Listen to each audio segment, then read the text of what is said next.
Pozdrav ekipa, čisto da vas obavijestim da vam dao nekakve friške vijesti o koronavirusu iz Švicarske. Švicarska vlada je prije jedno par sati iznijela priopćenje u kojem su... Snimio u situaciju, snimi. Sve je kupio, što je god bilo. U kojoj zatvaraju sve škole do 4.4. Zabranjuju sva javna okupljanja grupe od preko 100 ljudi i u kafićima do 50 ljudi. Znači kafićima, diskotecima, barovima, diskotekama. Odakle sam ja. Nadalje, zatvorili su granicu sa Italijom i samo ako ste njihov državljanin ili morate poslovno doći u Švicarsku možete proći. Na ostalim granicama su opet uveli Schengen. I rekla je vlada da je osigurala 10 milijardi franaka pomoći u slučaju da će trebati. I ne brinite se, nisu samo ljudi poludili u Hrvatskoj, poludili su i ovdje, sve su trgovine pune, kao što ste malo prije vidjeli, to jest prazne, pune ljudi, sve su pokupovali. Nemam šta da jedem, smršat ću.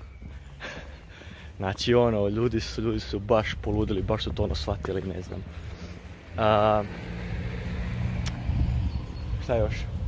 Šta još bilo? Ništa, da. Znači, otvaraju se sama vrata od autobusa. Da, super stvar je.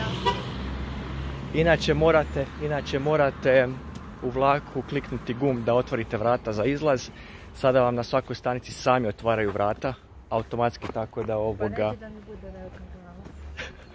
tako da ga ne morate dirati sa rukama. I na izlazu iz trgovina, kao što su Coop i to, imate za dezinfekciju ruke.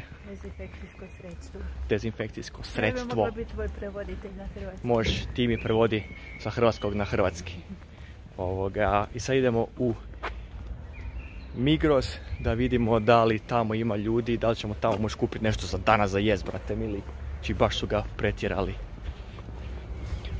Također, mi smo danas u firmi imali razgovor zbog toga i firma je odlučila da od sljedećeg tjedna svi radimo remote od kuće. Što je i ok, jer pola firme su nam Talijani. Tako da koji su, ne znam, do prije tjedan ili dva čak bili u Italiji na sastancima. Tako da eto, to vam je to ekipa. Izvještavat ćemo vas dalje ako šta novo saznamo. Bok!